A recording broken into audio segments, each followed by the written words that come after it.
Good evening, ladies and gentlemen, and welcome to our Cape Town meetup. Sorry for the slight delay. We forgot there may or may not be quite a big concert happening literally across the street, so quite a few people stuck in traffic, but we're going to begin in the meantime. As you can see on the screens, there is a QR code. Anyone here know what a POAP is? Proof of Attendance Protocol, like an NFT. So if you scan this QR code while it is on the screen, Binance will give you an NFT. All you have to do is scan it, log in, claim your NFT. Once you have claimed your NFT, we will be releasing new ones for every single event. At the end of the year, people with the most POAPs or NFTs or attendance protocols, whatever you want to call it, will be receiving specialized NFTs with higher values. Of course, we all know that nobody likes a free NFT. We all want the one with value.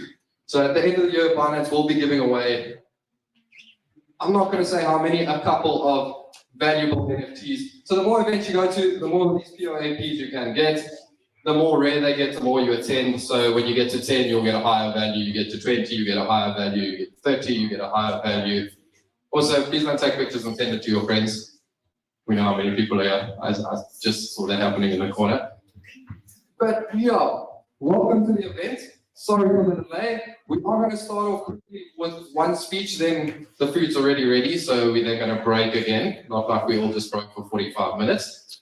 But we'll have some food. Then we're going to have our two influencers, or should I call them KOLs from the Netherlands, giving speeches. They are joining us here tonight. That is Michael and Quinten. We've got speeches from Hannes Wessels, the GM of Southern Africa for Binance. We also have a Kahoot game, we have an AMA, we have a lot of exciting stuff going on tonight. But I'm going to start off with Hannes Wessels. He's going to be giving us a speech on finance, the markets, what's coming, regulation, proof of stake, SAFU, the list goes on and on. But yeah, it's Hannes Wessels. Thank you, Doug. Hi, everyone. So he said speech, it's not really a speech. I'm going to be very quick. It is tonight about our friends. Quinten and Michael, I'm going to be very quick. So a couple of things. Last time we were here, FTX collapsed was quite a bit of a thing, and it's still a thing. But looking back, where are we today? What happened since? I think since January, I had a quick look this morning. Bitcoin now up 40%. So those who hodled and still hodl, well done. We're getting there. You got in that level, well done particularly. Bitcoin up 27%. lots of stuff said about Binance at the time. So, we're going to be the next FTX. There was a lot of press coverage. The coins are staked and this and that. I ask everybody to please go to CoinMarketCap regularly. Doug, I don't know if you've got that on the screen somewhere, but we've got a particular screen that I want to refer to this one. So CoinMarketCap, go to the exchanges section, check the stuff out for yourself, click on each of the exchanges, do your own research, do your own surveillance, determine for yourself who you're dealing with. On our side, look at the composition of the book. So taking a step back, at I think it was about 20 December, our total asset book was at about $35 billion. To be mine, no, it's not the best number, but today, I don't know if it's up on the screen or something, but I think this morning it was 65 billion. So yes, there was a run on the market. Yes, there was a lot of appreciation, but also we saw a lot of inflow back onto the exchange. And for us, that's a good thing. So it shows confidence. It shows our customers vote for us. But 65 is just a number. You need to ask yourself, what does that consist of? So we looked at this. Sorry, I know it's very small, but I'm going to talk through it very quickly. So is that? Oh, so most of it is BNB, our native coin, as it should be. Next one is really our stablecoin BUSD. Remember, that's done through Paxos. And again, it's a true stablecoin. Again, go do your own research, but that's fully backed by dollars in the bank. So it's not some of these others that's down to some Bitcoin smart algorithm like Luna was. This is dollar for dollar, a dollar stablecoin. And then the rest, basically, you'll see there we've got BTC and ETH. If I look at I'll be polite and call them altcoins, they're less than 60%. So that's $65 billion. Less than 60% of that is the rest. So I could, everything I've said now, 60%. So it's really a quality balance sheet. And for that reason, I think the balance sheet is looking strong. I want to go back to what CZ said in November, December, and that's, you want to take your coins off the exchange, you can. If you're not comfortable, you should. We're going to get to a slide. I've asked Doug to do a slide on the risks of keeping your coins on the exchange and keeping them in cold storage, because I think it's completely your choice. I just urge everybody to make sure when you go into cold storage, you know how that works. Guys, if you lose your seed phrase, well, you basically it's not gone, you lock yourself out of your own house. Just make sure you got to weigh up the risk of keeping stuff on an exchange versus keeping it in cold storage and using those seed phrases. I think that's very important. So, what else? So, we are not a bank. When our assets basically went from 53 billion to 35, CZ said, we're fine with that. We're in exchange. Custody is a secondary function of being exchange. It's not a primary function. Yes, we keep your coins. Yes, we make sure everything's safe. I've seen a little bit of how we do our cold storage, and it's extremely intricate. There's multi-sigs. I think it'll be very difficult to get any of those coins off Binance, but still your choice. If everybody were to withdraw their coins, we still in exchange. We still continue to do business, and we will still continue to do what we do. It doesn't matter. We're not a bank. So why I say that, everybody talks about a bank loan. This is not a bank. A bank takes deposits and they lend it out to people. So I take your savings account and I give someone else a mortgage. You said that. We all know the model. This is not what we do. Think of us more like a stockbroker who keeps your shares somewhere in custody, and the day you want to trade it, you don't, unless you're a hedge fund, you don't lend your stuff out. So think of us more that way. So it really doesn't matter if that value goes up or down. But from our perspective, customers have voted. That's on the screen there, the SAFU fund. That's something CZ started, I think, 3 or 4 years ago. And basically 10% of all trading commissions go into the SAFU fund. And we keep topping it up. I think at the moment it's plus minus $1 billion at all times. And if there's proof that someone lost coins due to Binance's negligence, we will replenish it out of that. It is a process, but again, that's additional comfort over and above the steps we take. Right, so next thing I wanted to talk is regulations. So everybody will be aware that the South African Conduct Regulator, the fiscal, will start regulating the exchanges this year. What's the timelines? See, we've got a lot of people from Meetup. But so all the big exchanges will start applying for fiscal license, we call fiscal licenses, FSP licenses, from June onwards, and you've got to have that done by the end of November. If you haven't done that by the end of November, you need to close your business. I personally think it's a good thing. I think for the Lunar guys as well, they're obviously going to do the same. It's a good thing for them.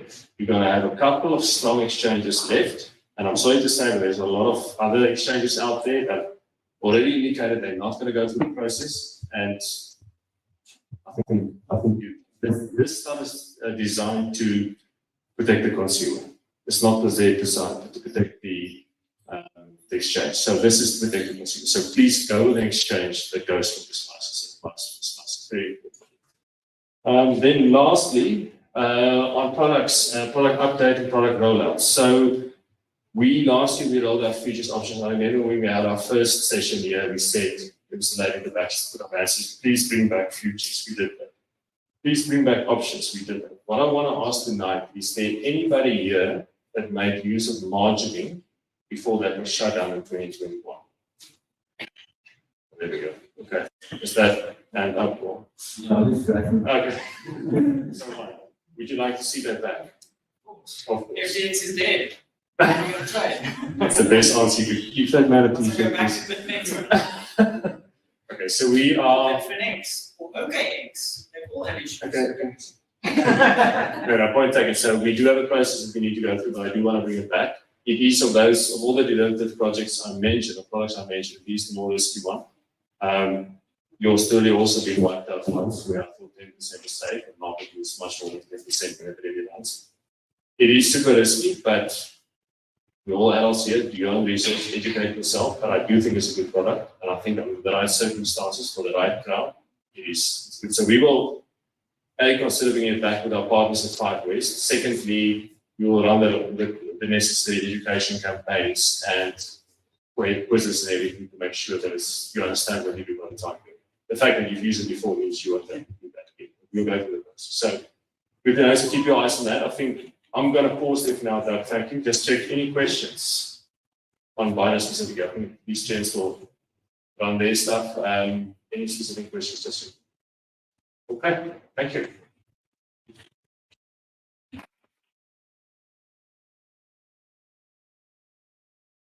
Thanks, Hannes. We're not going to have food just yet. We all just sat down. So we're going to have one more speech and then we'll do the food. Well, our next guest speaker, he is Michael, I hope I pronounced it right, van der Popper. He's better known as Crypto Michael, CEO of A Global, and has various social media channels to share his analysis of markets. The core of his content is provided through macroeconomic and technical analysis, and he has a little presentation he has put together for us tonight. So without further ado, all the way from the Netherlands, guys, with burnt eyes, because he didn't realize how hot the South African sun can be, Michael.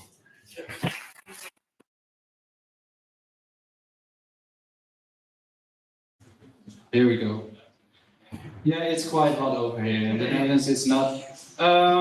He gave my introduction away. Thank you very much. My name is Michael van der Popper. He did a close job to my name. Today we're going to talk about how you start with a portfolio, but also how you keep your portfolio in balance, which is probably the most important topic, especially if a bear market approaches, or it has been there. And now we face our bull market, or probably we are going to get into one.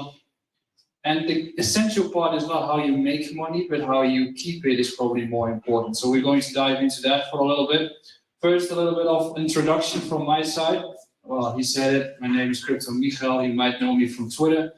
I was locked out of my Twitter the past 5 days, and I'm unaware what has been happening, but someone has access. Further, I'm Amsterdam-based. And I'm primarily focused on investing, trading, and macroeconomics. I've been studying economics as well. And I think it's literally what I wake up to, 24/7 into crypto. Further, I started into crypto in 2017 in February. So I've been into a few cycles already, and I've got gray hair, and I'm not even 30 years old yet. So I started in February 2017. And I've started my company in 2018, which is seated at the Amsterdam Stock Exchange, which is an investment firm. We used to be an educational firm. I'm a pure non-believer of the current financial system, especially if you walk around here and you see the township, we are not believing in the current financial system. I'm actually a strong believer of financial freedom, which is a broad concept, and it's not chasing the American dream, but financial freedom for everyone. And I'm a strong believer of independence and a portfolio maximalist and not a Bitcoin maximalist. Here you can see my office, which is A Global. Actually, it used to be my office. Right now, I'm traveling a lot. I've been staying in Cape Town until the end of March. Probably then I'm used to the sun. But this is my office, which is the old Amsterdam Stock Exchange. It used to be the first one in the world, originated from like 16 somewhere. And now it turned towards the stock exchange in terms of just an office. It used to be quite cool. In America, you've got those expensive desks and stuff. We don't have that. It's just an office and it looks cool. But here's the company, which is pretty much an advanced option to our social media content. And right now we are changing it towards an investment firm, not solely focused on crypto, but making it all around, because there are also periods where you should not be into crypto. Next. So what we're going to discuss is essentially all levels. So first we start with how do you start with a crypto portfolio, and then we end off with how you keep your crypto portfolio in balance, which is the most important part. First of all, how do you start? Well, you start off by reading books and articles, and most of you start on social media. I know we'll talk about that a little bit as well. But you start off by reading articles and books. On the screen, you can see one of the books that I think is the most valuable one if you want to start in the crypto market, which is the Bitcoin Standard. You should read it definitely. Further, you start reading into the fundamental aspects of what crypto actually can be, which is Bitcoin, Ethereum, and all the other NFTs and the layer ones. You start to understand what you trade and invest in. Very easy concept. Most people don't do that. Next, when do people start? Well, we saw the screen already, which is, I don't know if you can see it on the screen, but this is crypto at all-time high prices, and you can see the line. This is also a concept of Imagine Dragons, and this is current event. But this is crypto after a 50% discount. I think it shows it a little bit. I think if you do this event in 2021, it will be packed with 500 people. Right now, it's just a bear market, nobody shows up. At least you are here, so you're winning. Congrats. But the point is, people start when everybody talks about it. So when you, from your friends or from people around you, hear about crypto or about anything like a hype, right now it's AI, then you start to look into that certain topic, but it's usually the wrong moment to start. And when nobody is interested into the actual topic, that's the right moment to start. So people start on social media, which is most definitely the wrong place to start, especially if you see what type of crypto influencers we have. I'm not naming the one in South Africa, but there are certain ones you should definitely look out for, because they chase you for your money to go into leverage trading so they can make money. But social media is a great start in which you can get data, you can get information. But social media is also great to determine sentiment. And if you can go to the next one, the impact of social media through that is very important in the sense that sentiment is an ingredient for greed, but it's also an ingredient for fear. And that's what you can see with the show of this event as well. That's why you should be cautious when you go to social media, and you should definitely not follow what I'll be doing, just use it for your own analysis. I'm also not right 100% of the time, otherwise I'll be a Musk or something. But social media is a great outlet to generate for data and to make that as a variable for yourself so you can make your own decisions. Always be critical when you go towards social media, because it involves all the data that you require, but 99% is just simply garbage because it's just people shouting. In the Netherlands, everybody is always, when there's a World Cup with football, and we had here a beautiful match against Uruguay, but if we play a match, there are like 17 million people who know it better than the one who's actually the trainer. That's the same with crypto influencers on social media. Everybody knows it, right? But nobody is. So you use it for your own decisions. And then also, it's the fastest medium to get market data from. Next one. Then, if you start, what are the tools you should actually be using when you get into the markets? And I think there are a few important ones. First of all, It is, if you're into trading, you should be using TradingView. And to erase all bullshit from your minds and from your emotions, I think the easiest step is to erase the red and green candles from your TradingView. Why is that important? Because if you see the red color on your screen, you're automatically thinking, oh, I need to stop. If you see green, you're like, I can pass. What I've done, now it's actually still red and green, but I used to have black and white, which is simple for yourself. And it erases emotions you should not be involving into your trading and investing. Just a simple trick. Then further, you should be basing yourself on data. And right now we are into a market where everybody is like, oh, Fed this and ADP that and job openings that. Most of it is just context. And context you should remove, and you should just focus on what the charts are saying to you. And those charts can be found here on the screen, which is Glassnode, which gives you some data on when investors are selling. This is a chart of long-term holders, total supply held by long-term holders. I'm not going to dive too much into it. But if you're looking into this one on your own, you can see the big dips, which means here was the market going up, big dips happening, and the accumulation during the bear market. It's a very simple concept you can actually use in your trading because it's just data and it erases all the context which you base your trading from. Right now, in like 2 hours, I guess it is, we've got the Fed meeting coming up. It's gonna be fun. It's gonna be fun. It's gonna be a candle like this, and then nothing happens, but everybody's liquidated. That's usually what happens, but if you want to take into investing into crypto, these are the things you should be looking at as the real data points, and not all the bullshit you hear on social media or news in general. Further, if you want to dive into crypto, I think it's important to look at the valuations of crypto projects, which you can find on DeFi Llama or MarketCap. Binance also has all the data. Token Terminal. If you want to compare projects within the ecosystem, so evaluation of, for instance, Avalanche compared to Ethereum, or my favorite project, Concordium, compared to Ethereum, you can just do that through data of the activity on the actual exchange or on the actual platform, which you can all use for yourself to value projects. Then finally, the sentiment check, which is the Fear and Greed Index, which is an important one. As I just said, sentiment determines greed, sentiment determines fear, and you have to do the opposite. Next one, please. Okay, so where to start? Essential is simplicity. You have to start and understand Bitcoin and Ethereum.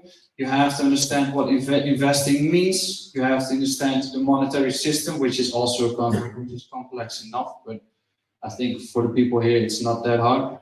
Where to find the information to make a justifiable decision, I just mentioned. I've talked about social media so far.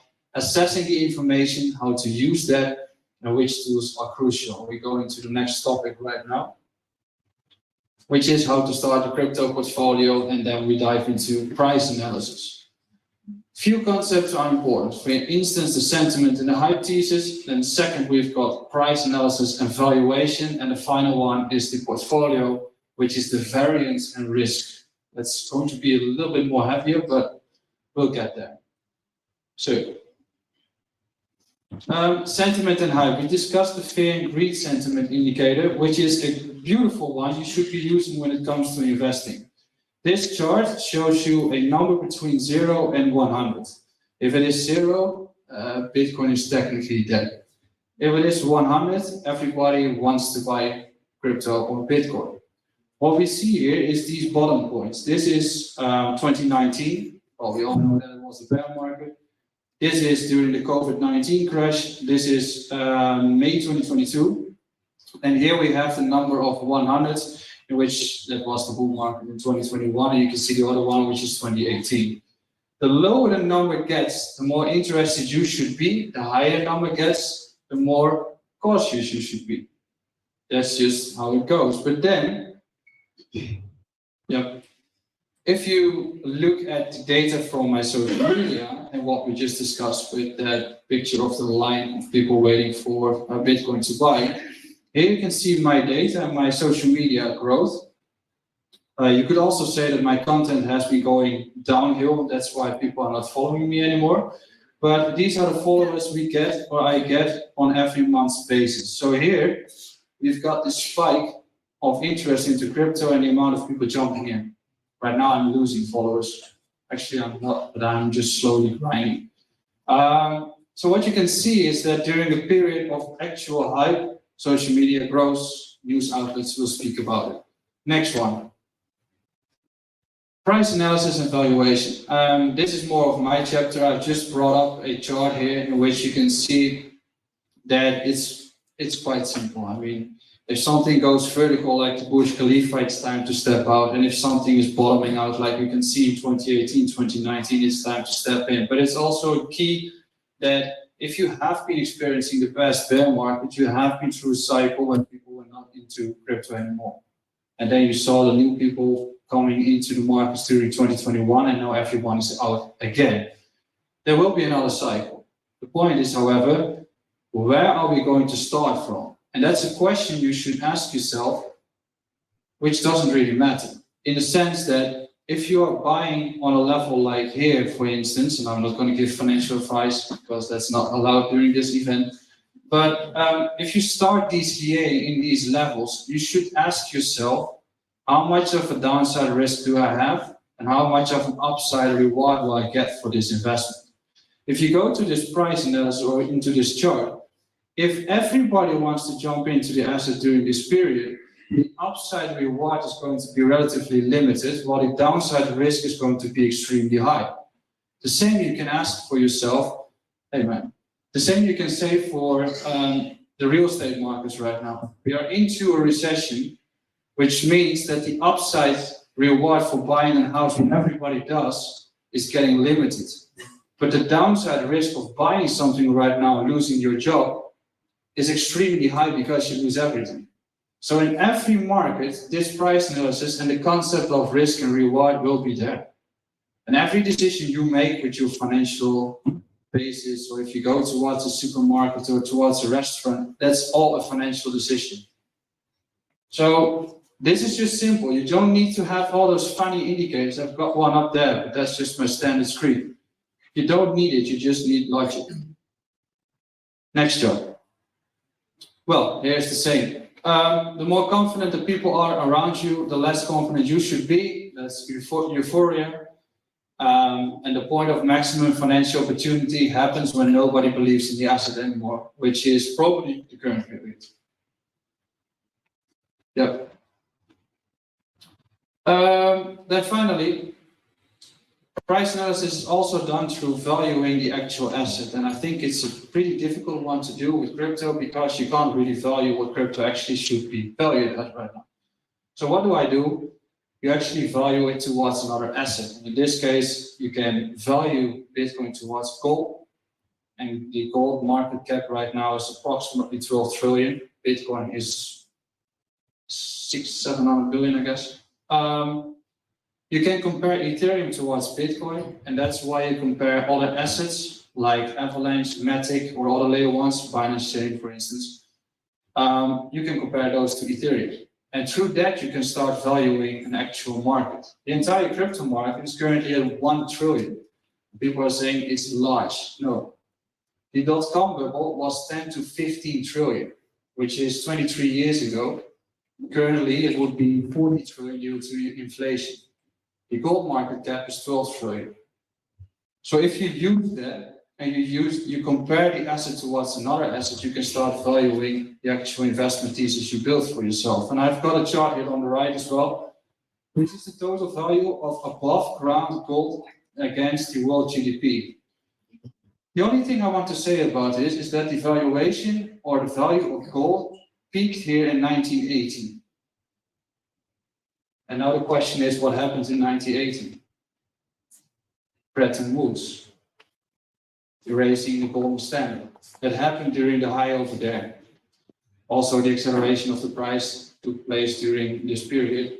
But through that, you can actually 1917, and then it rallied, sorry. But the valuation of gold towards the world GDP is one you can measure as well for your own asset with Bitcoin. So you can compare the valuation of Bitcoin to gold, in some time, you can start valuing Bitcoin towards the world GDP. And through that, make a thesis for your investment. Next one. Now, this I've been mentioning already, which is the size of the dot-com bubble, which was 10 to 15 trillion. Nowadays, it's 30 to 40 trillion. The size of the gold market cap equals 13 trillion. The size of crypto is 1.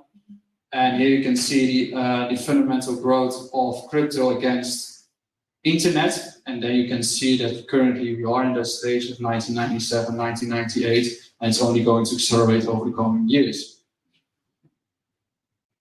How to keep your portfolio in balance is the final one. And it's probably, out of my own perspective, I think making money is fun, but keeping it is probably harder, and I can tell from my own experience.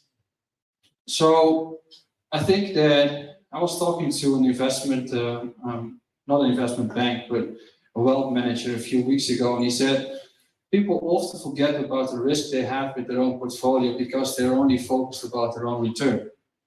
And I think that's the essential part. I think the essential part is that people should understand that it's not about starting with a large amount of money. It's about making the right decisions and compounding those decisions. So it's also what Albert said here. Well, actually, nobody knows whether he said it, but compound interest is the eighth wonder of the world. If he who understands it earns it, he who doesn't pays it. That's why we created the name 8 Global as well. But it doesn't matter with how much you start, it matters with the decisions you make and the percentages you make instead of the real value you make. Because if you keep on compounding your percentages, you will get there eventually. Next one. Portfolio risk. If you have a certain portfolio and it consists of only government bonds, your risk on a year is relatively low. Unless you live in 2022 and the Fed is going to raise hikes like no year before, then you have some more risk. But overall, over 100 years, your risk is relatively limited. But that also means that your reward is relatively limited. If you have gold in your portfolio, the returns are going to increase, but your risk is also higher, which means that over a year, you can have a swing of 10% up, 10% down.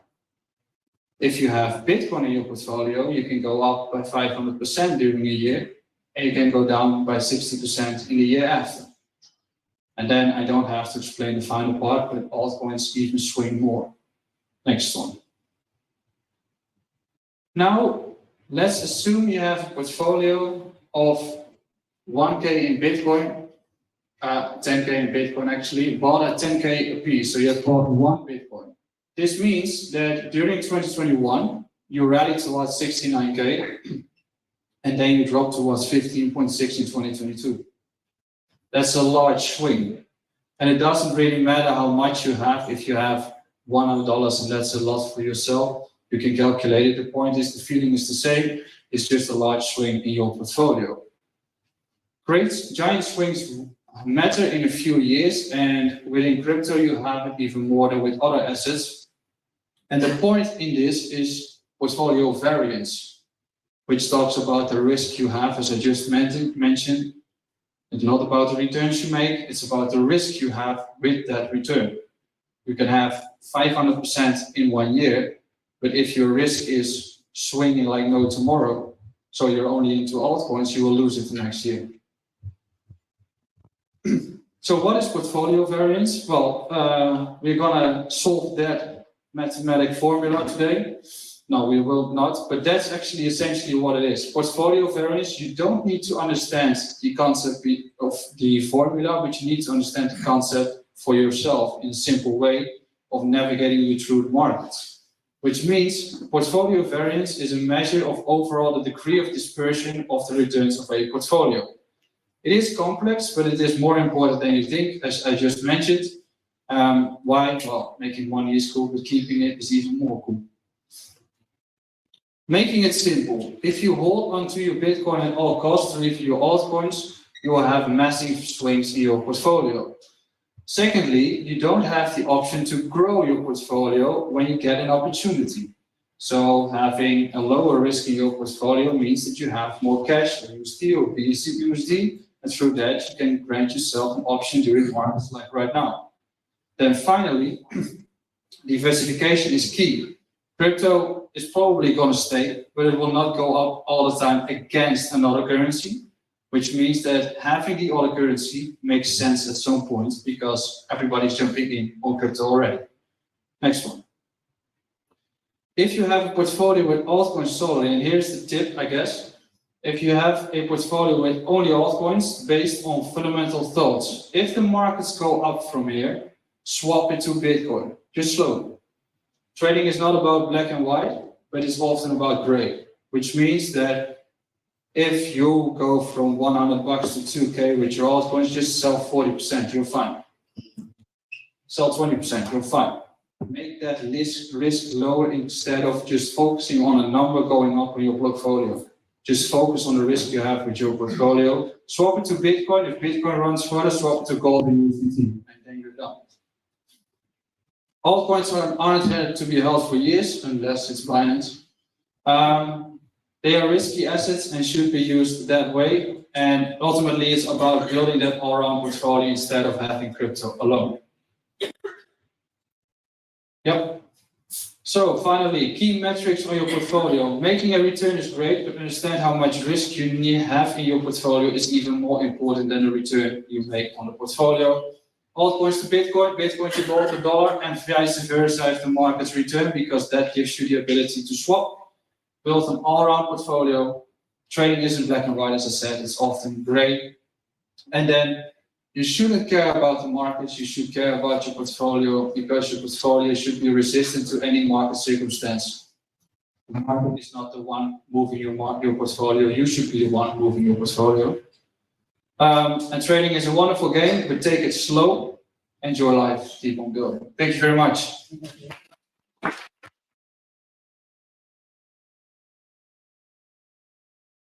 I'm going to wait for some food at the back quickly for about the next 10 minutes before we go into our next speech. So please feel free to grab some food at the back, and another drink, socialize a little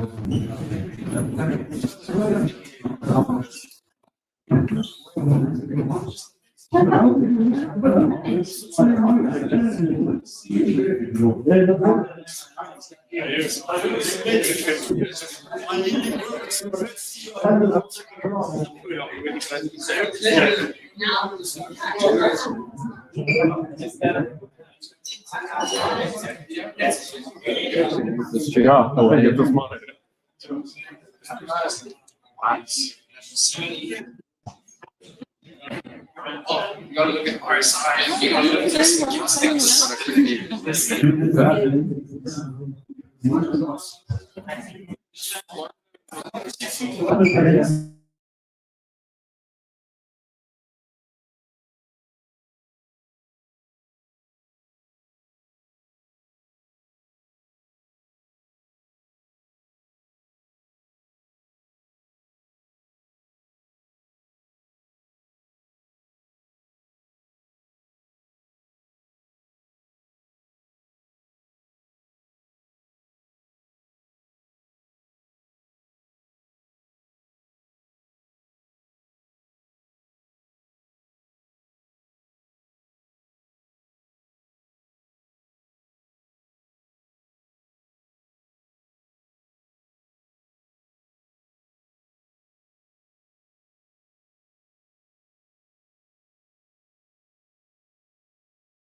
And maybe you can win a Bitcoin, maybe not.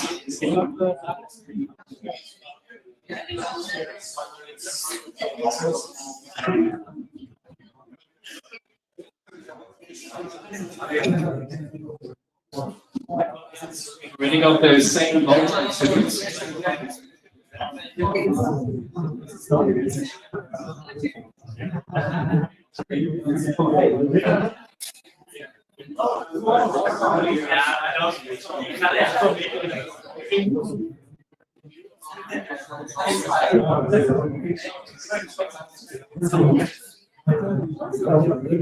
We are back, ladies and gentlemen. On the screen, you can see we have a little QR code, a game, and people's names appearing. We are about to do a quiz as the fun quiz. The top three hotels or the premium placements of the quiz will all be winning $100 USD trade capital. So we focus in the quiz. The questions are easy. The faster you answer, the more points you get. If you use the correct answer, how to answer, go to your IT into the game pin or scan the QR code. Take a name and wait for us to begin.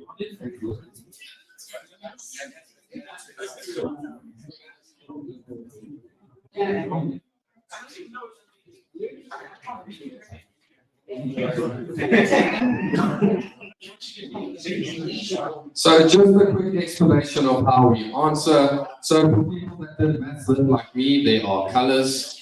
For people that can't see colors, there are shapes. For people who can't identify shapes, there is the actual answer.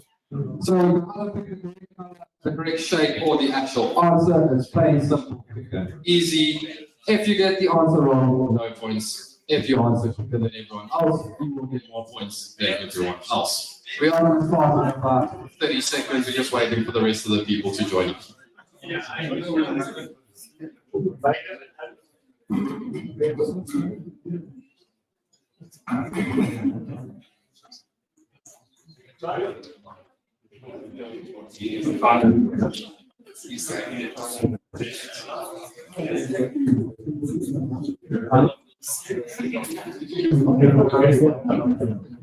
Just by a raise of hands, is there anyone that is still trying to enter? I will wait for you.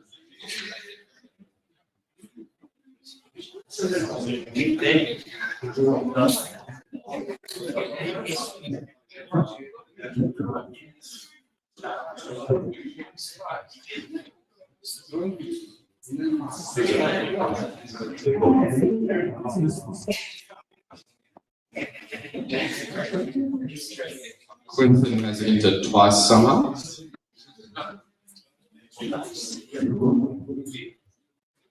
Last check, is there anyone else that's still trying to enter? Just waiting on 2, 3, 4, 5, 6 people. 7.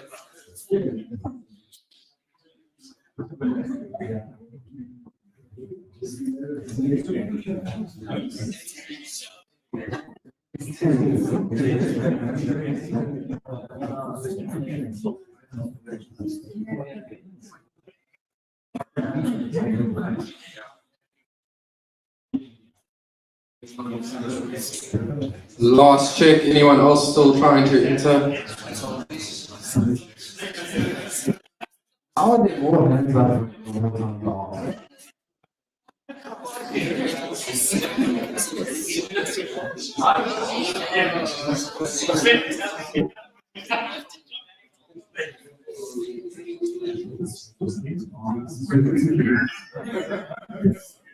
Humanity's king. Great name choice.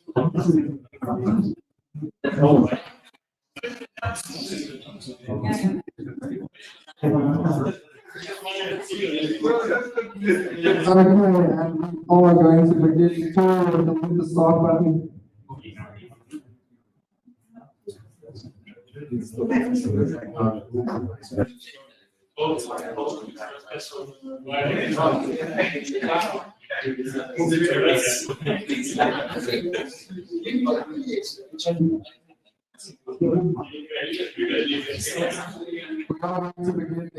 Get the code.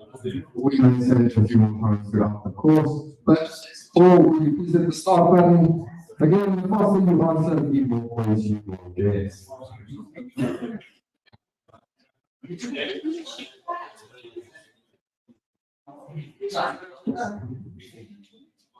No.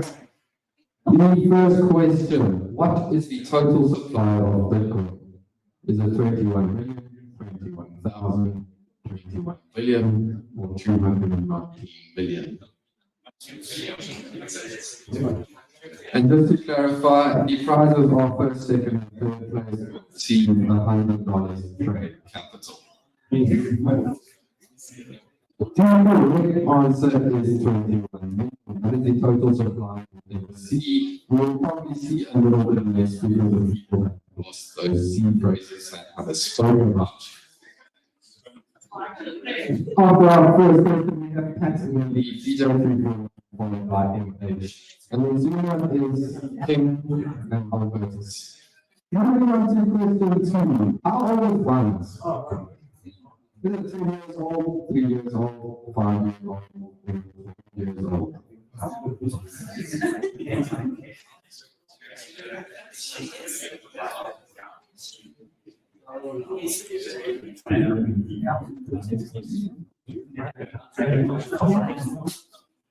The correct answer is 5 years old.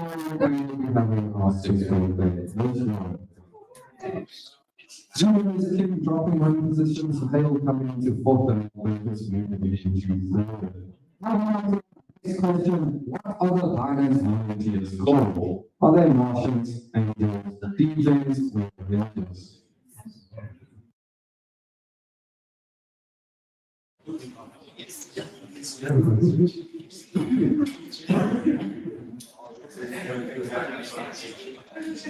Anyone who answered DJs, please speak to Binance.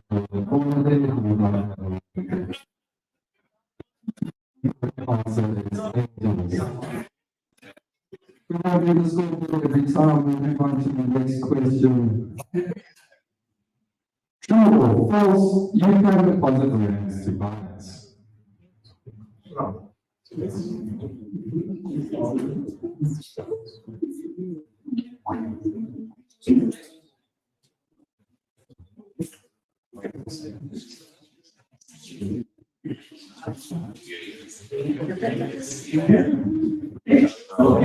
The correct answer is true. For those 3 people that you can deposit rands to Binance. Moving on to our next question, what is the value of the Binance software fund? Now you get to see if you paid attention to Hannes' speech.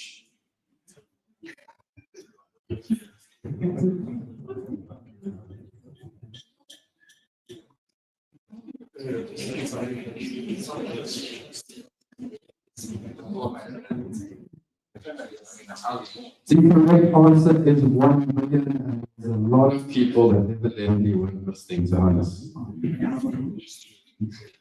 Moving on to our next question. Which of the below is an example of derivatives trading? Spot trading, staking, futures, or P2P?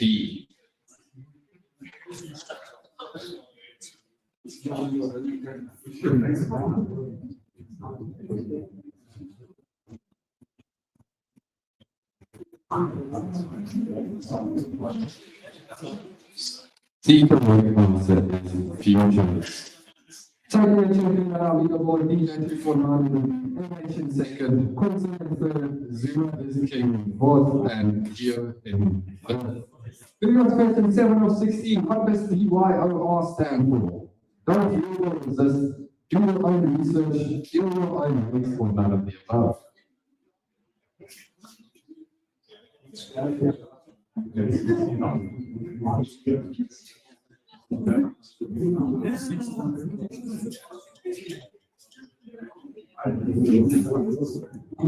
right answer is do your own research. Don't you or resist, answer. MH moving into 1st and Geo moving into 4th. Moving on to our next question, we halfway there. What does P2P stand for and spelling plays a part here? Is it peer-to-peer, peer-to-peer, hookups and hookups, or promoter to promoter? I think we already know who this laptop is very hot. That's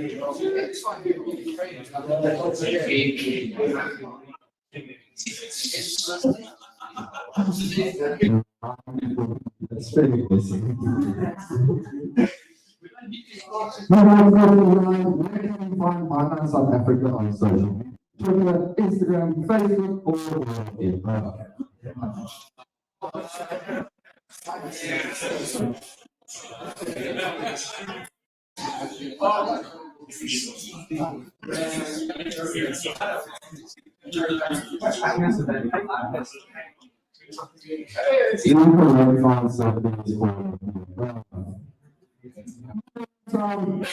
dropship agent coming into fifth. Moving on to our next question. How long does it take Zara to reflect on your bank account withdrawal?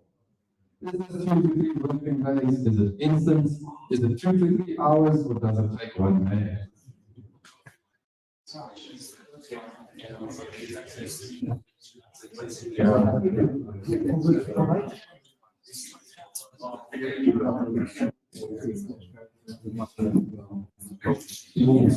The correct answer is instant.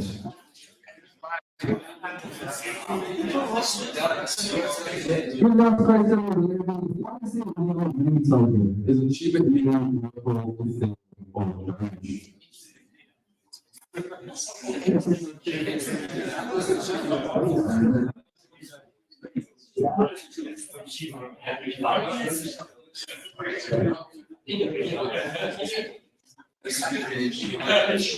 The correct answer is very something wrong. Now we're on to our next question. What is the Binance motto? To the moon, just Binance, to infinity and beyond, or change the world?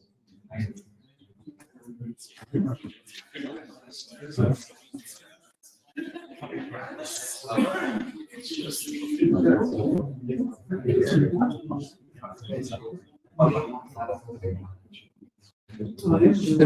exchange. Finance. Binance recently partnered to release the NFTs. Final question on our John Smith, Messi or Elon Musk? The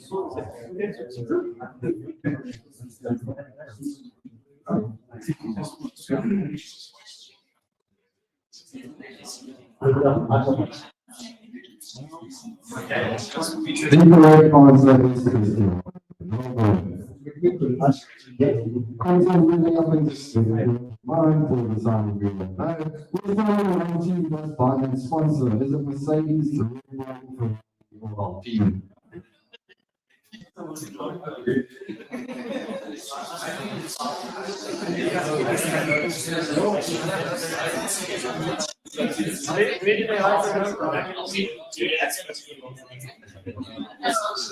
Binance sponsors our team for the one team.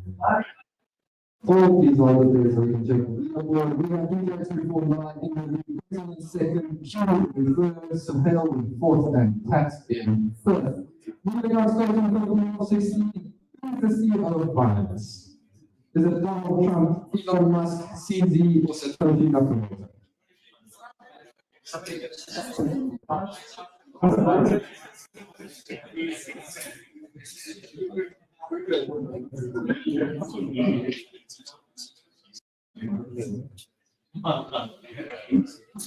correct answer is CZ. I'm glad no one said Trump.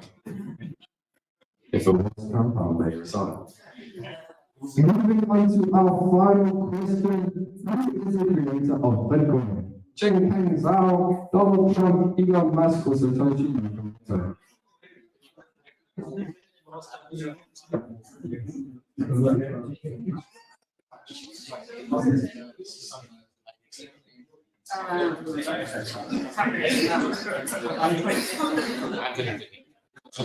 Correct answer. Everyone getting it right is Satoshi Nakamoto.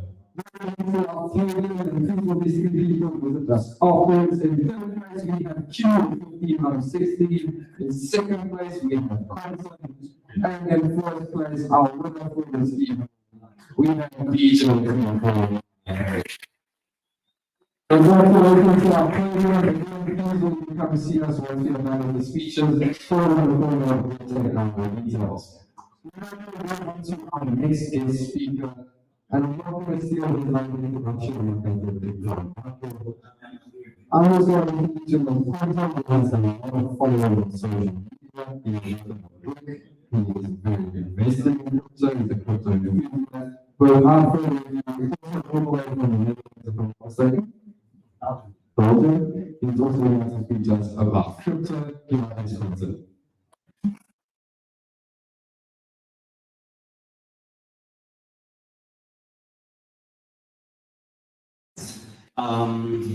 So yeah, thank you for the introduction as well. I'm going to give like a little more introduction, but happy to see that more and more people are in over the evening. So right now it's pretty packed, but still I think a lot of people are going to the concert. That aside, can I have the first introduction? Yes. So about me, quick further introduction. So I studied international business management. I'm 6 years in crypto, actually pretty much the same as Michael. So I started investing, I did my first investment at the beginning of March 2017, but I did some research in the months before that because I have like a traditional background. And yeah, I was skeptical at first. I think a lot of people, and that's also the way you should look at crypto and reinvestment. So be skeptical at first, do your research, and then change your mind. That's how it went for me as well. I started a YouTube channel, Young and Investing, a few months after I started investing in crypto, because I had this background, it was pretty easy to switch it to crypto from the traditional analysis of companies, etc. Started in April, and then in September I already started doing it professionally, so September 2017. Right now I switched from YouTube to Twitter, so since more or less a year and a half, I'm doing Twitter as my main social. I'm also the author of the Bitcoin Revolutie, so for the people who are Dutch here, this is only available in Dutch. I didn't get it translated because it was just the beginning of the bull market. So people asked me like, yeah, you want to translate it? And I said like, yeah, sure. And then the bull market started and I didn't pay any attention to it anymore.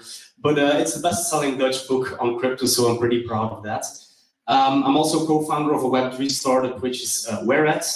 And I'm also advisor of some crypto and NFT and metaverse projects. So we're going to talk about the bear market of 2022. So how did we end up where we are right now? And the market cycles, so how do the market cycles work? What you need to know about that. Then an outlook for 2023 and also the years after that. And the Q&A, I understood that we're going to do an AMA afterwards. So we're not going to do the Q&A, except if you have like a very urgent question, I really want to answer it at the end of my presentation already. So 2022, this is where we are right now, or at least that's a screenshot that I took a little less than 2 weeks ago. So currently we're sitting at 23,000. But the thing I want to show, of course, is how much we went down from the top until the bottom. So that's minus 77%. So why did this bear market start in the first place? Because a lot of people, I think, really don't know what is going on. And I think a lot of people think like, yes, crypto dead. And maybe you guys who are sitting right here are not like feeling that way because you are here and that means you still believe in crypto. But there is a lot of people that really don't understand like what this means. Like because we're down 77%, they see like, okay, maybe it's done for crypto and they just move on. But they don't know that this is part of a market cycle and this is also part of something bigger. And that is what we saw in the last year. So we had some direct triggers why this bear market started in November 2021. The first trigger is the rising inflation worldwide. On the right side, you see the inflation number. This is from Belgium, but it's very similar all across the globe.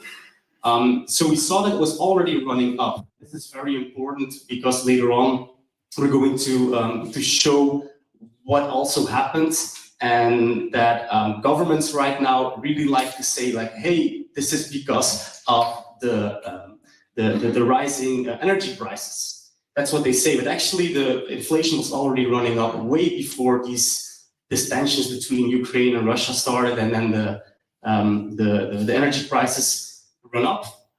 So before that, it already started, and it had, of course, another trigger because of that. So rising tensions between Russia and Ukraine, like I said, this caused the energy prices to go up. This caused like markets to panic because it was the first time in many years that Europe had a war within its continent. But also the third trigger was that we saw like highly and overvalued financial markets, and it didn't really need much at that point to have like a snap and start like a bear market. And that is exactly what happened. And then we entered 2022, the markets were already going down, and there was some stuff happening then or continuing during the entire year. First one is the war in Ukraine that broke out at the end of February. So first it was like the rising tensions, then mobilization of the army towards the border. So people were panicking already, and then the war started at the end of February. And this caused high energy prices, like I said, and these energy prices, they kept on the inflation going up, or this caused the inflation to keep on rising. But again, when the tensions between Ukraine and Russia started, it was already at 5.6% inflation in Belgium, so it was already running up. So it's not only because of that. Then we have rising interest rates. Because the inflation was so high, the central banks needed to do something about that. And what they did is like rise the interest rates to cool down this inflation, or attempt to cool down the inflation. Then the economy started slowing down as well, of course, also because of the backlash of the Corona period. And then recession outlooks. So recession started right now in a lot of places around the globe. So it was actually like a lot of things following up each other in 2022. So not only crypto had like a very bad time, but in crypto itself, we had some more stuff happening than purely the macroeconomics. So it was really like everything coming together at that point. We had Luna, we had Celsius, and of course like FTX very freshly in our minds, I think, was in November, if I'm not wrong, only a few months ago. But I also want to point out that a bear market, aside from all these macro triggers and all these things happening in crypto, a bear market is also just a part of the market cycles. It doesn't need to have like a trigger. Simply, there were a lot of triggers right now. And this is the reason that the bear market maybe started earlier than I personally would have expected. And I think a lot of people thought like we would go way higher than topping out at 69,000. But because of several factors, it didn't. But yeah.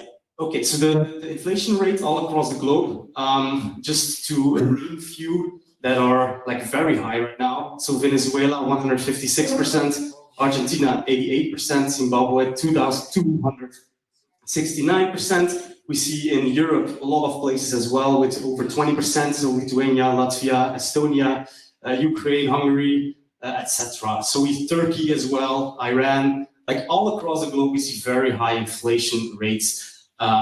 So that is of course not very good, but right now, luckily the inflation rates, they start going down, and that's of course a good thing.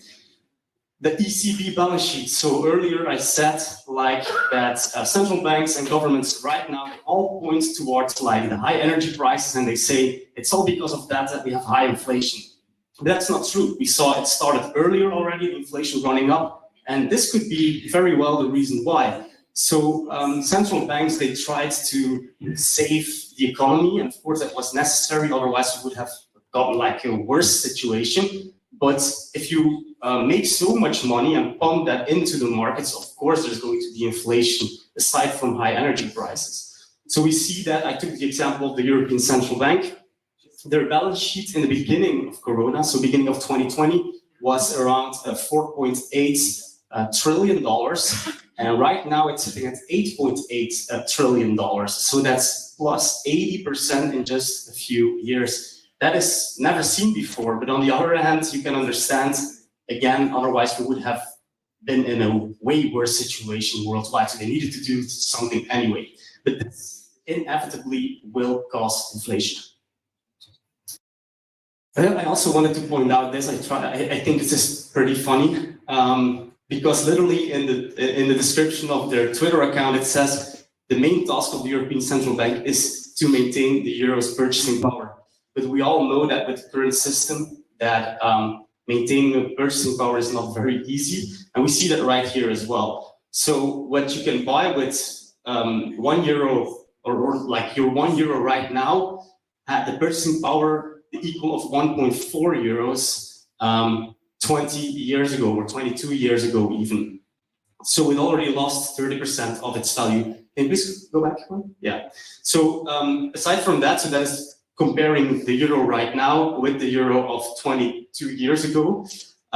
So that is a difference of 30%. But then if you compare it to gold, maybe even better to compare it to gold. Since the inception of the euro, it lost, compared to gold, 91% of its value already. And this says a lot about like our current system and also about gold, of course.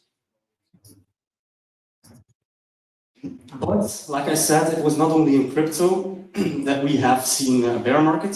So down from the peak, Bitcoin is currently down 67%, S&P 500 19%, Nasdaq, so the technology exchange in the US, 33% down, gold 8%, so pretty stable but also down, and silver 22%. And what I find remarkable about gold and silver is that normally in a situation like this, if there's like economic uncertainty or high inflation, etc., you normally see like a capital shift from like stock exchanges, etc., towards gold and silver. Now we see that even in like the situation that we had in last year, there is a value gone from gold and silver as well. So that means that all the financial markets, everyone was panicking. That's what we call a run for liquidity or a run for cash.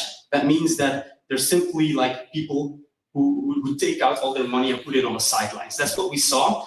And so the money is right now waiting on the sidelines. And normally such a run for liquidity or run for cash takes between 6 and 9 months. And we see that from the peak, we're currently like 14 months in already, or 15 months. So that is longer than usual. And we see that right now, this money is also like since last month coming into the markets or entering the markets again. So this is the phenomenon that we saw in 2022. All the markets went down, not only crypto. Here is a quick comparison between Bitcoin and Nasdaq. So Bitcoin down 77% between top and bottom. And then the Nasdaq is down 38% from top to bottom. And another comparison, which is very interesting because it shows that Bitcoin basically behaved like a technology stock. If we compare it to Netflix, we see that it also topped, same as Nasdaq at the same time. And it's also down 77%, so identically the same top to bottom as Bitcoin.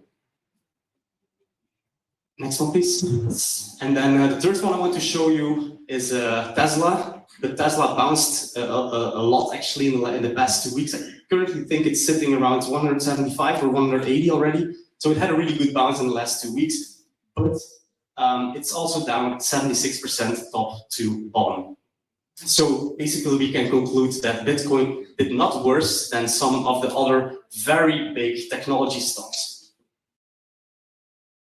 Okay, so market cycle. Thank you. So the 4-year market cycle in crypto, how does that come? So market cycles, they exist in all financial markets, stocks, gold, but we see them in different lengths and heights. So we see that, for example, in stocks, a market cycle can take between 15 and 25 years. For gold, this can be even like more. For crypto, this is 4 years. Now, how does this 4-year cycle look like in crypto? And I forgot to mention something, it's driven by mass psychology. And we see that right here, and Michael also showed you a chart of like the psychology in crypto or in markets. But this is how it works. And together with the next slide, we're going to show you, maybe you can already show it and then go back. So this is also one that is showing the market psychology, but this one explains even more like what the psychology is behind it. While the other one, if we go back, then we see that this one shows you like the different phases and it's more like objective. But if you take these two, really study them.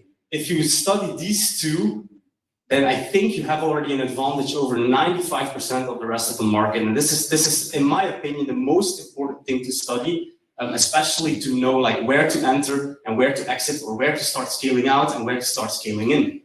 If you understand that, you will outperform nearly everyone. And that is really, really, really important. So historically, 4-year cycles are there in crypto. So 1 year of sideways movement, we see that comes more or less the same as the stealth phase here. Then we have 1 year of slowly going up, start of the bull market, same as the awareness phase there. Then we see 1 year of a parabolic move, so a full-blown bull market, that is the mania phase, and then 1 year down, the bear market. That is more or less how it works in crypto, or at least historically it worked in crypto. We don't know if this is going to continue like this, but this is how it worked in since actually Bitcoin inception. So why 4 years? Why 4 years in crypto? Two main reasons why it's 4 years in crypto. First of all, it's still a young market, so crypto exists since 2009. So the 3rd of January 2009 was the genesis block of Bitcoin. So it's only 14 years old, and that's very, very young for a financial market. And the more mature a market becomes, the longer the cycles will be. So that is one major reason why it's only 4 years and it's going like with this crazy volatility that we saw in the last 14 years. But the second reason is also the Bitcoin halving. That is another reason. I think like if we purely take like the young market, it would be already around 4 years, but they programmed literally like a trigger in to create these 4 year cycles. And that is the Bitcoin halving. So every time that the Bitcoin halves, we see like supply and demand, that becomes a shock in supply and demand, which makes the price go up. And then eventually this is like a psychological snowball effect upwards instead of like downwards. So this is another major reason. And the next halving will happen next year already. And we will see like what this effect normally does to the price of Bitcoin. So next halving in April 2024, little fact here, little thing to know. It's not like determined in time, but it's determined in amount of blocks. So we see a block halving every 210,000 blocks. So the next one will normally like 210,000 blocks will have passed next year in April, but it can vary a little bit. So it could be May as well, it could be March, but somewhere over that period. So this one is also what I showed you already. Make sure to study it. And then we see like the cycles that we had in Bitcoin already. So the first one is not like a full cycle, but I counted it as a cycle anyway. So it's more clean to show you the rest of it. And basically you see like this same pattern repeat over and over again. So in the first year of the cycle, so let's take cycle 2 for example, the first year you see more or less like a sideways movement. Then the second year is the year of the halving every time, and then the price goes slowly towards the all-time high. Then once so the third year, the all-time high gets broken, and then we see a parabolic move up. And then the fourth year is a bear market. And this happens every time so far, every time it happens. So here again, cycle 3, 1 year of sideways, then a year of the halving towards the all-time high, then break through the all-time high. So the third year, we see the parabolic move, and then the fourth year, we see a bear market. Cycle 4, same thing. So right now we're entering cycle 5. And as I said already, so we have a young market. That means that the volatility is very high, but this volatility is going down over time. And we can see that right here. So people who are saying like, yeah, but Bitcoin or crypto is volatile, please show them this and say like, yeah, what do you expect from something that is only 14 years old? Of course, it's going to be very volatile in the very beginning. So we see that, for example, in the first cycle, the price of Bitcoin did the 3,200x followed by 94% drawdown. Then it went times 600 again, followed by 86% drawdown, bear market. Then it did times 120 more or less, then followed by 84% bear market, and then times 21 more or less. And then now we had the bear market of 77%. So the bull markets are less dramatic and the bear markets as well. So that's a good thing, of course, over time, but also it means that people who think that right now if they invest $1,000 in Bitcoin will become still a millionaire in, let's say, 10 years, it's not going to happen anymore. Basically because the market becomes bigger, so the market capitalization is bigger, the upside becomes smaller. Next one. This is also what I want to show you. So the Bitcoin halvings were very early. That is also what this shows right here.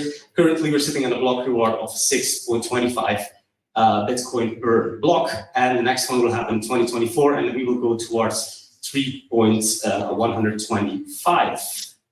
Next one, yes, and here a very small illustration of how the market performs in the year before the halving and the year after the halving, which is of course very interesting to see, because the first halving we saw that the year before it, the price of Bitcoin went ×5, and the year after the halving it went ×80. Second halving ×3 in the year before the halving, ×4 the year after the halving.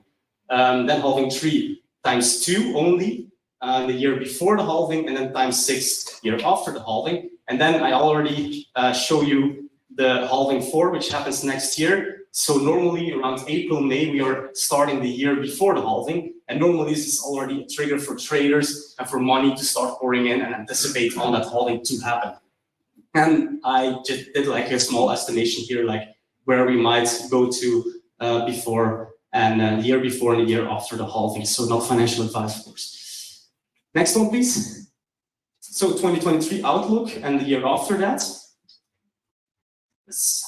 So what will and can happen in 2023? Let's discuss a few more macroeconomic things to happen or what to look out for. And I think most of these things are looking really good right now, or at least a lot better than 2022. So we see that inflation is cooling down. We see that there is like expectation of interest rates going down later on this year.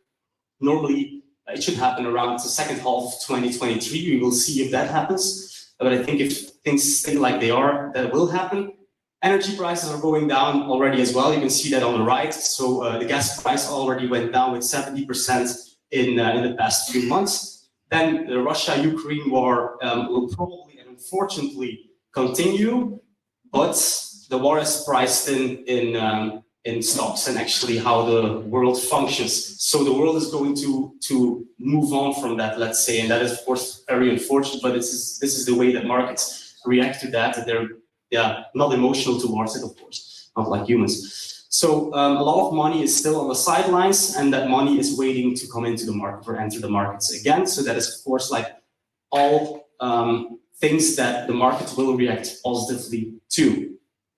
What could be the consequences of all this? So traders will anticipate on falling inflation rates, interest rates, etc. So the market will recover earlier than expected second half of 2023. We already see the markets, in fact, already recovering from that. That's, of course, something that a lot of financial experts make like a rookie mistake, and they think like, okay, interest rates are going down in second half of 2023, so the market will start going up in 2023. But everyone knows that traders anticipate on that and markets anticipate on that. So they're not going to wait until the second half of 2023 to start going up again. That's what we see right now. Then you have these financial experts say like, oh, I don't understand why the market is already going up.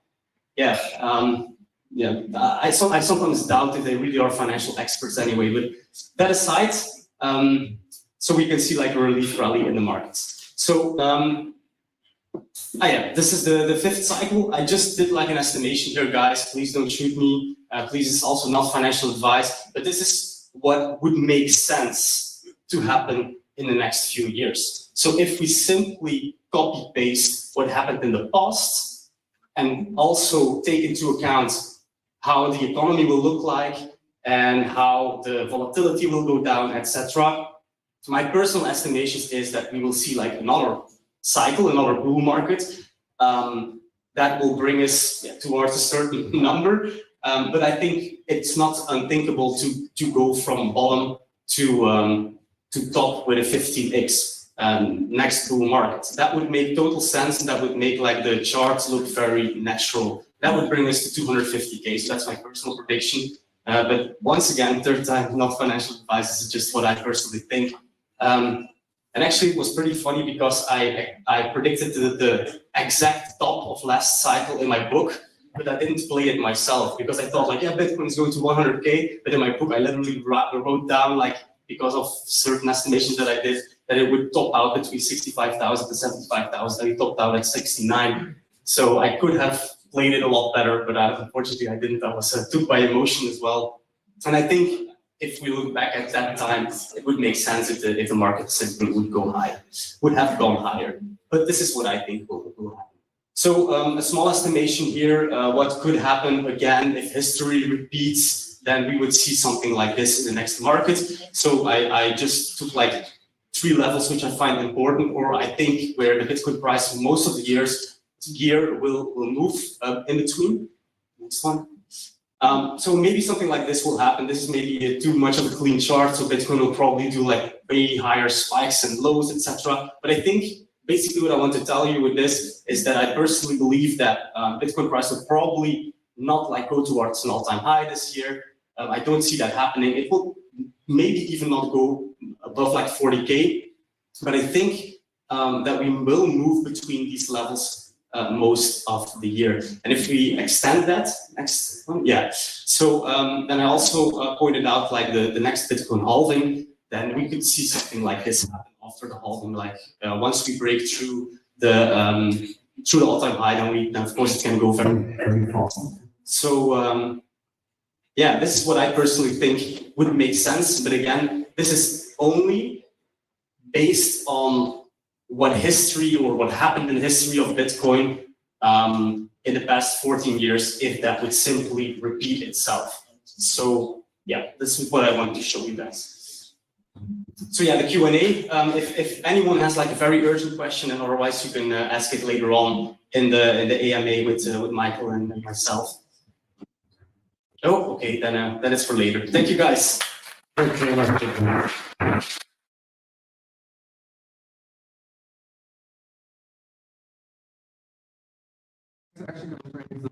going to Quinten and sort of we're also going to invite Hannes Wessels on the stage just for those questions about Binance. But guys, if you do have any questions on Binance, what Michael Quinten is talking about, please feel free to ask them. Don't be scared, we do not bite most of the time. Anybody have any questions related to anything crypto?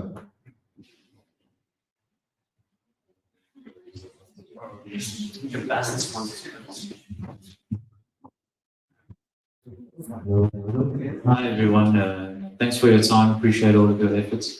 Interested to hear updates on the proof of reserves. Any updates from CZ regarding publishing of Binance's proof of reserves, especially given the recession and potential downside risk for the next year?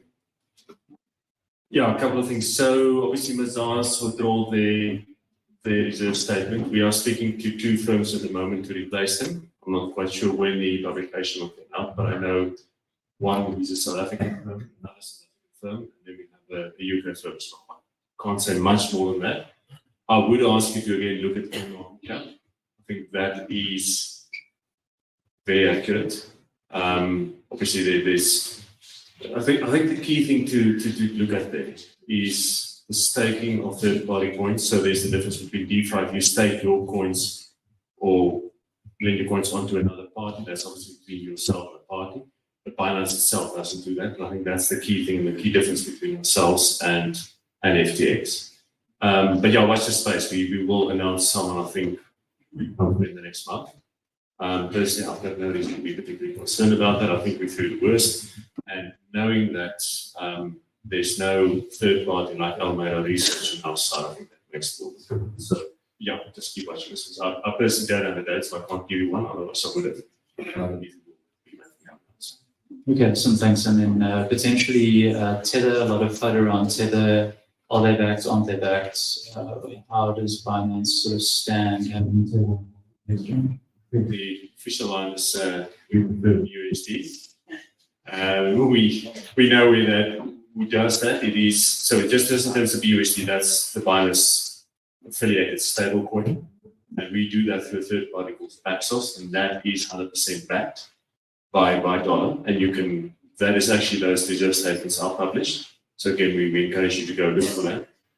I encourage you to not only do that type of research with BUSD, but do the same thing with Tether. Tether at some stage will have to come up with a reserve statement that shows unequivocally that they don't have what they're dollar.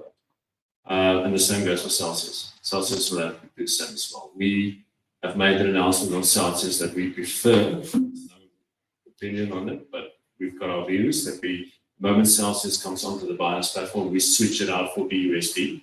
And then if you want Celsius back when you exit the Binance platform, you can do that again. But what we basically in that process do is, as a platform, we don't want Celsius. So that tells you something, but it's our view. We prefer our unstable coin. We know it's completely dollar backed, and that gives us our income. Thank you. Any other questions?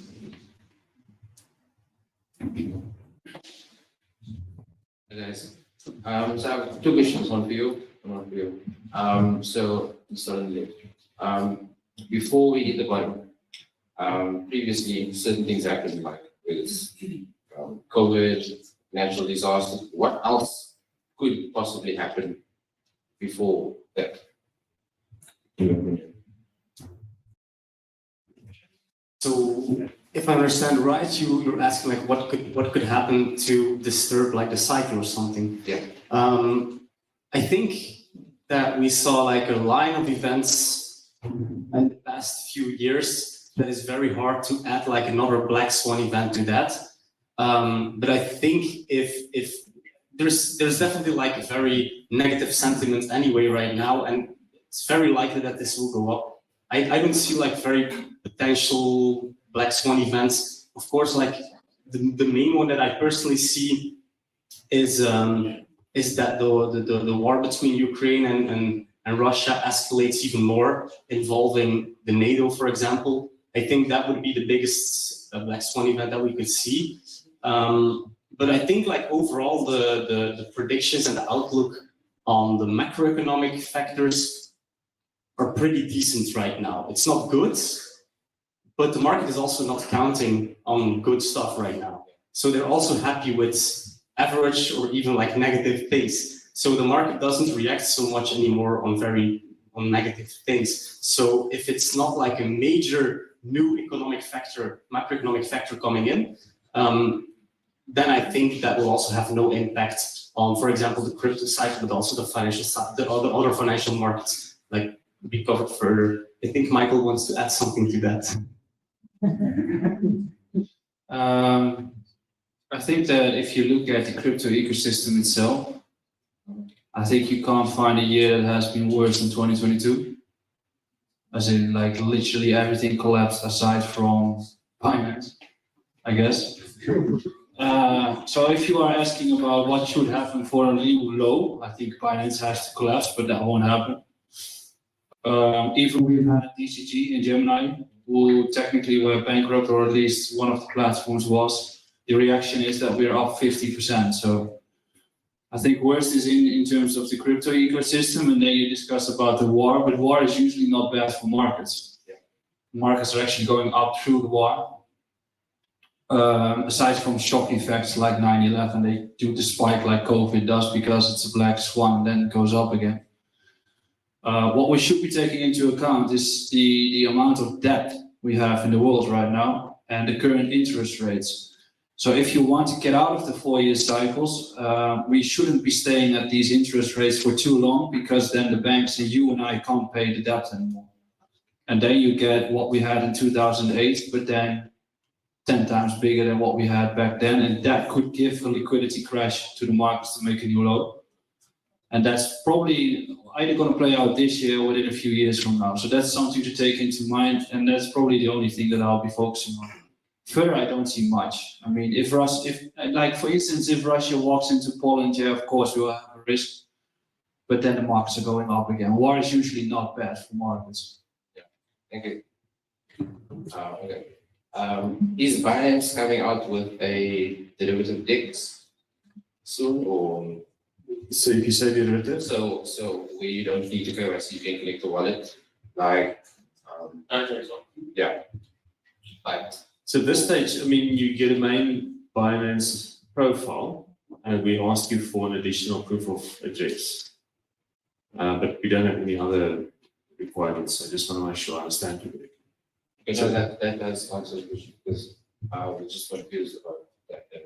Yeah, I mean, this stuff is down to figure, so by law we're obliged to ask it. But yeah, I still think it's relatively light if you look at what the financial platforms are. Someone at the back had their hand up.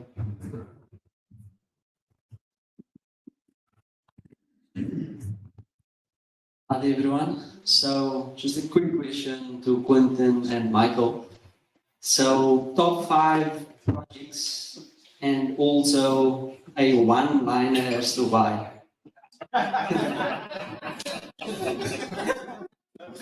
KOLs. So basically your top five projects, right? Let me just like give you my top 5 holdings. So my number 1 holdings with around 30% is Bitcoin. Then Ethereum is around 25%, is my number 2. Then number 3 is Chainlink with 15%, around 15%. And then I have as my number 4 is Matic, around 10%, and then number 5 is BNB. But I must say that this is a pretty safe portfolio. I played it more risky in the past cycles because I just want to preserve the capital that I built in the past few years. And maybe if we're going to get like a new full-blown bull market, it would be good, I think, to allocate maybe a bit more of my Bitcoin or Ethereum towards a bit more risky investments, because at that point they will go up a lot more. But I think right now it's about capital preservation. That's why I have, like, in my opinion, a pretty safe, relatively safe portfolio right now.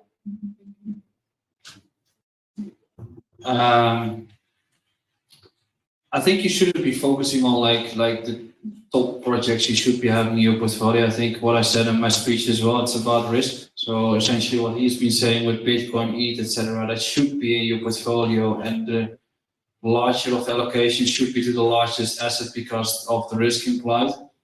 Further, if you want to make a basket of 5 coins, I think it should be a basket involving something in DeFi, involving layer 1, involving Bitcoin. I think not essentially an NFT, but an NFT platform should be involved as well. And then you make like your basket. So if you choose this Chainlink and you choose Ethereum and you choose Bitcoin, and then you use Lux, for instance, or another NFT platform that needs to be used, or a marketplace if you are trading into NFTs, and you add another layer 1, I think you've got a solid basket of coins. But then it's depending how much you risk into that, into percentages of the portfolio.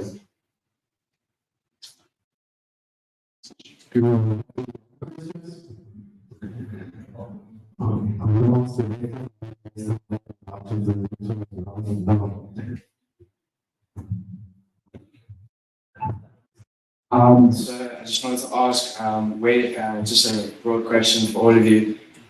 Maybe you can all give your opinion.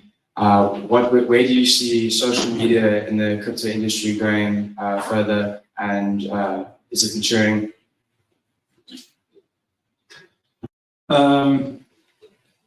That's my mind is just going through so many levels. I think social media will develop itself in a way that it's going to be more fun, but it will destroy the world in the sense that people are getting stupid out of social media by a mile.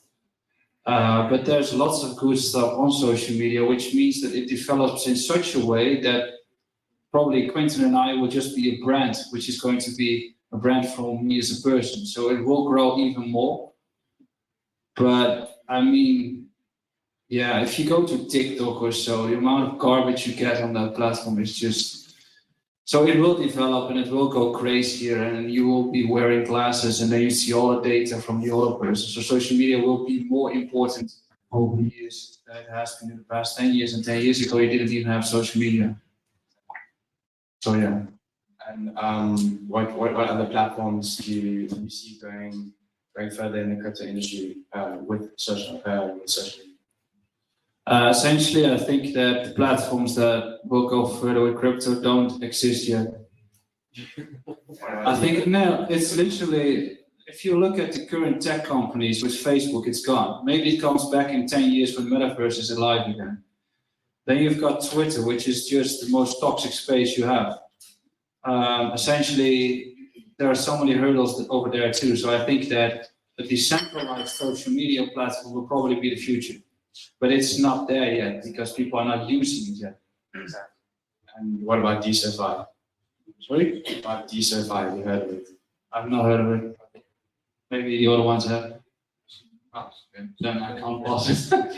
Maybe you give your opinion on it first. So, DSoFi, I've just run across it very lightly, and they basically also have creator coins, and basically when you buy the coin, you invest in the person.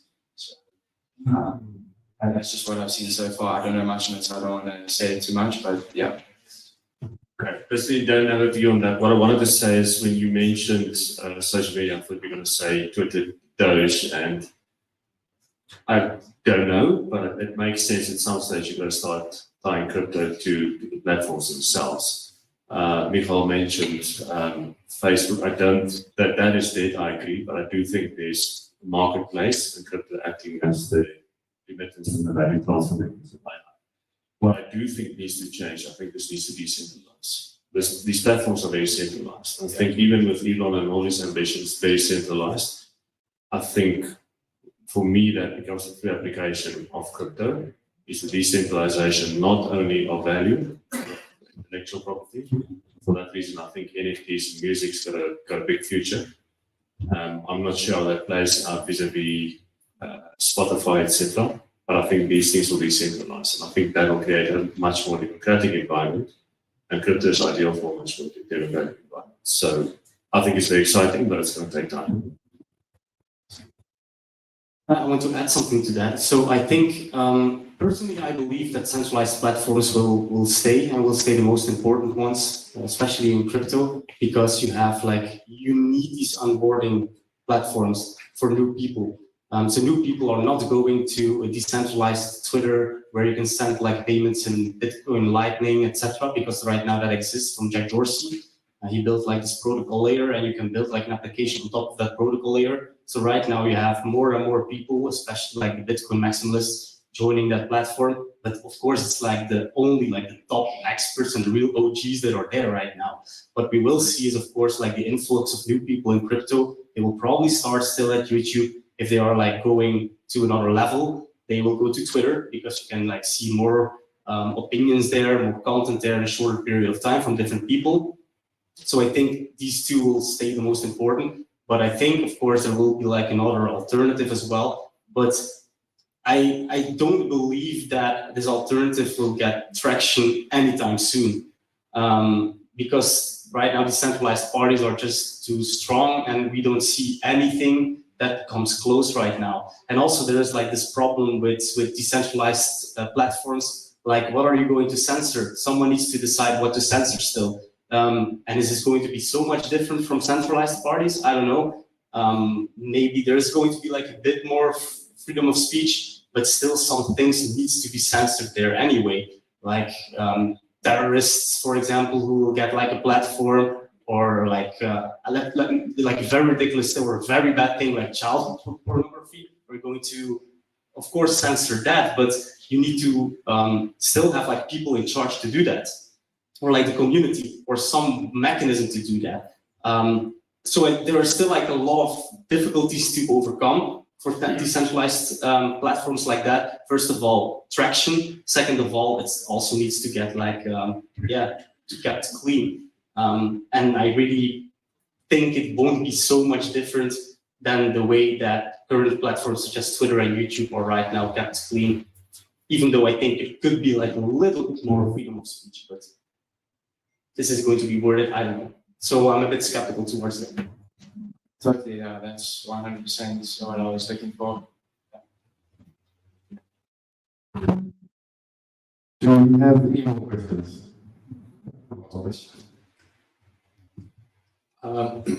Sorry.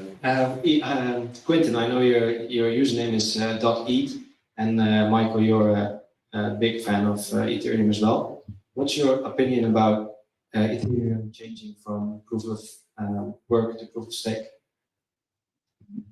I think in the long term, it's really a good thing, even in the short term. But of course, in the long term, when Ethereum can become really deflationary, sometimes it is already deflationary at certain moments, but not in the long. If you look at data from a perspective of several months or several years, it's not right now deflationary. But I think it's a good thing.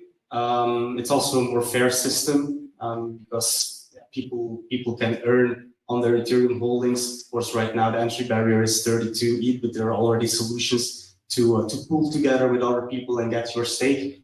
So I think it's of course a good thing. It's a more fair way to do it. It's a more energy efficient way to do it. And it's also not only for a few people, the elite, let's say, who will get like all the mining power. So that's not the case anymore. So I think it's a really good thing, especially long term when Ethereum becomes inflationary. What could be the danger? Sorry? What could the dangers be?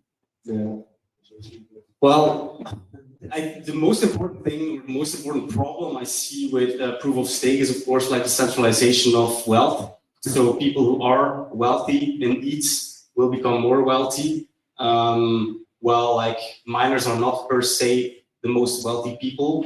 In theory, this is not the case, but with proof of stake, in theory, the most wealthy people will get the biggest rewards. So that is the main problem that I see with proof of stake. I think most of the other things are positive. Yeah, I think that Ethereum also has to do it in terms of scalability, in the sense that right now we can actually use Ethereum back again. If you recall from 2021 with the gas fees, it was impossible to use the Ethereum network. You had some layer 2 solutions to actually use it. Right now we can start adopting it a bit more, so we can build on Ethereum. So I think that is essentially the key to grow the ecosystem and therefore increase the prices of Ethereum over time, because I believe that with this investment thesis and the amount of fundamental growth that it could pass Bitcoin at some point, because Bitcoin sincerely has some danger with the fact that it's so decentralized. The dangers Ethereum has, I think, is just time. Technology develops itself, which means that right now Ethereum is the layer 1 that is mostly used, but once there is another layer 1 coming up that fixes some more scalability issues, developers will just adapt, which we have also been seeing in 2021 when we got the rush into the other layer 1s, Avalanche, Matic, even Binance Chain. So probably that will be a key in the coming years to keep an eye on. No. Something very quickly I want to add to that is that I personally don't believe that technology is the most dangerous thing for Ethereum because of other layer 1s taking over. If we see that the adoption of certain layer 2s, especially for example Polygon, that takes over already and people are simply going to use that. We see that Polygon is so much more used, and also like other EVM compatible, so Ethereum virtual machine compatible chains such as BNB chain are also doing really well. We see that there is not necessarily another layer 1 that is going to take over, even in my opinion, if the next 10 years nothing happens with Ethereum technology wise. And I think still a lot can happen on Ethereum, but on a layer 2. And I think that is also something to take into account.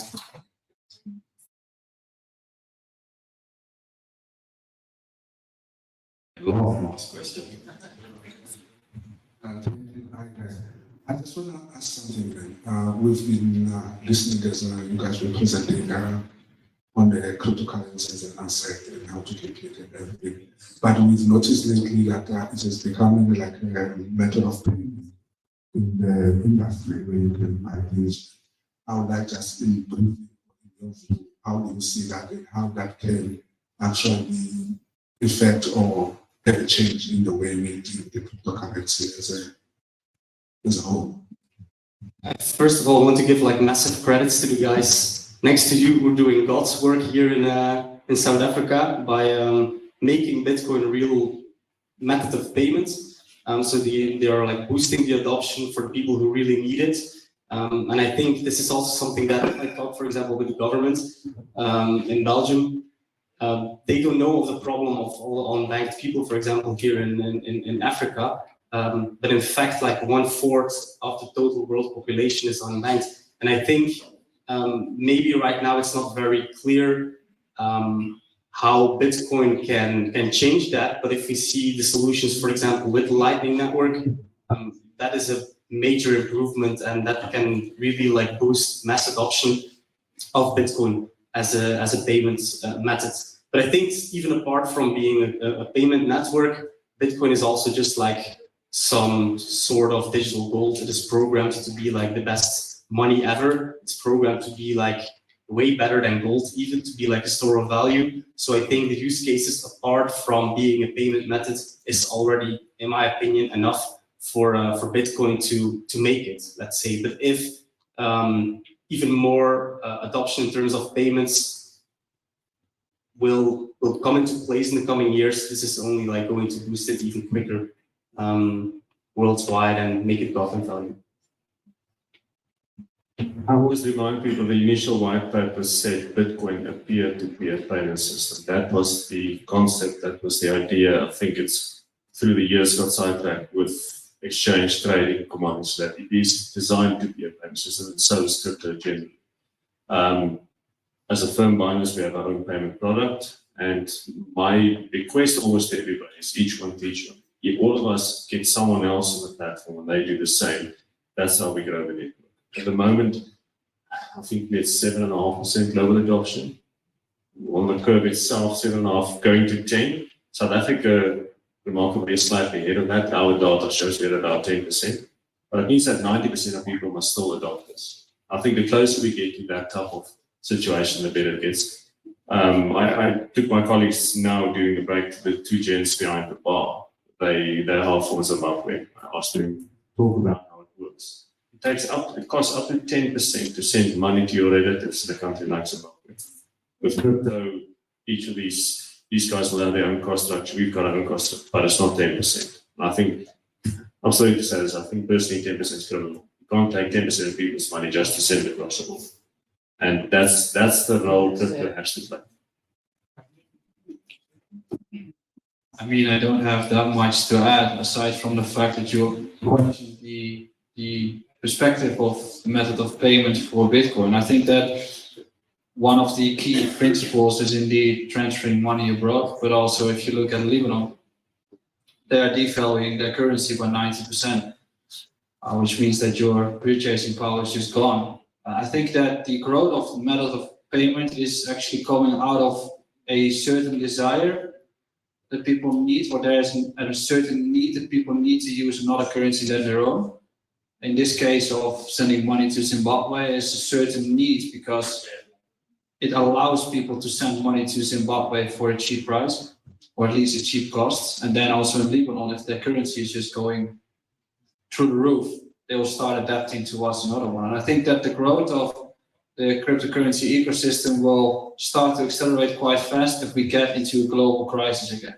Because then people start to adapt and realize that they're into currency or in the economic system that will only destroy their own money.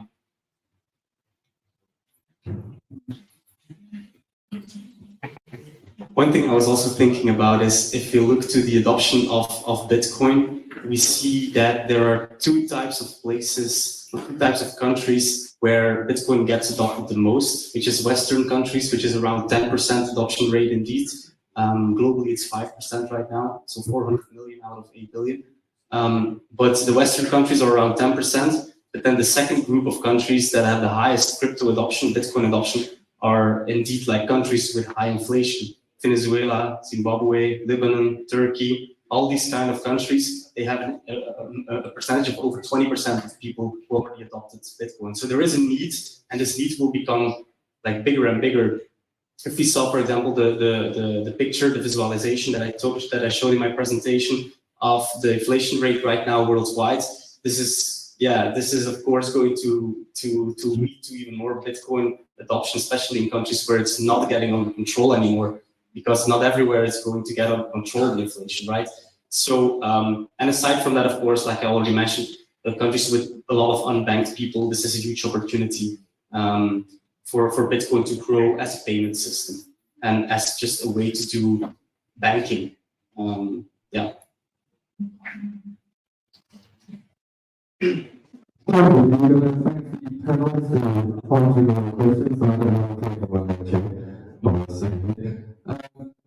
Thank you guys. I enjoyed the speeches, enjoyed the questions, great questions asked. Once I have left the stage, we are going to invite you slowly and coolly. Please each other. Please keep the ladies out the way or the gents out the way.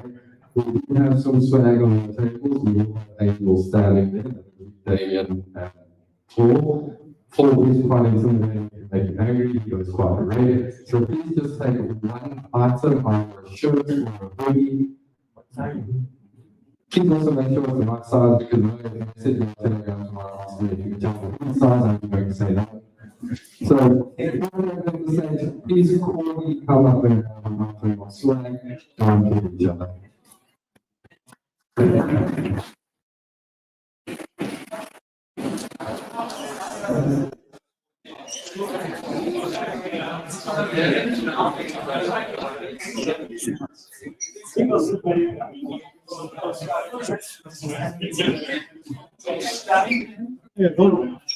Come down.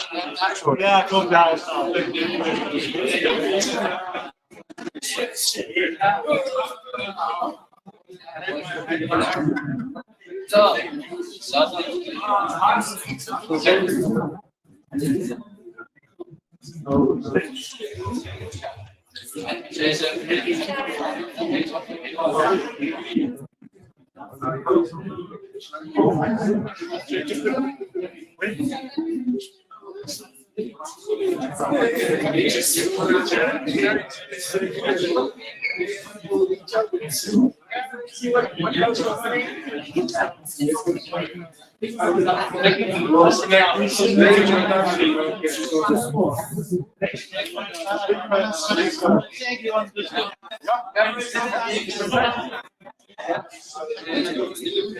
Nice to see you guys.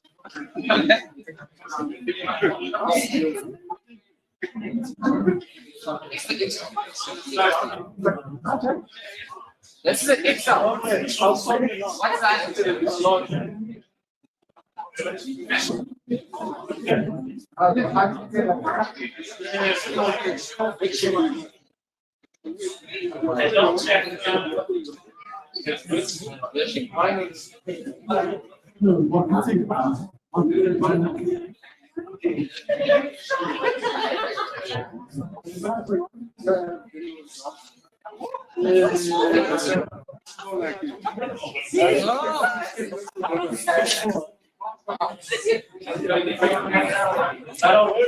Is it a bit bigger?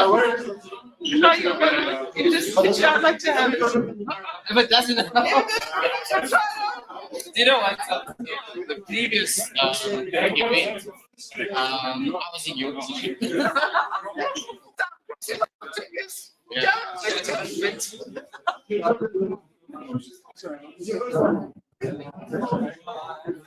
Oh, it's nice. First, like, yeah. Okay. That's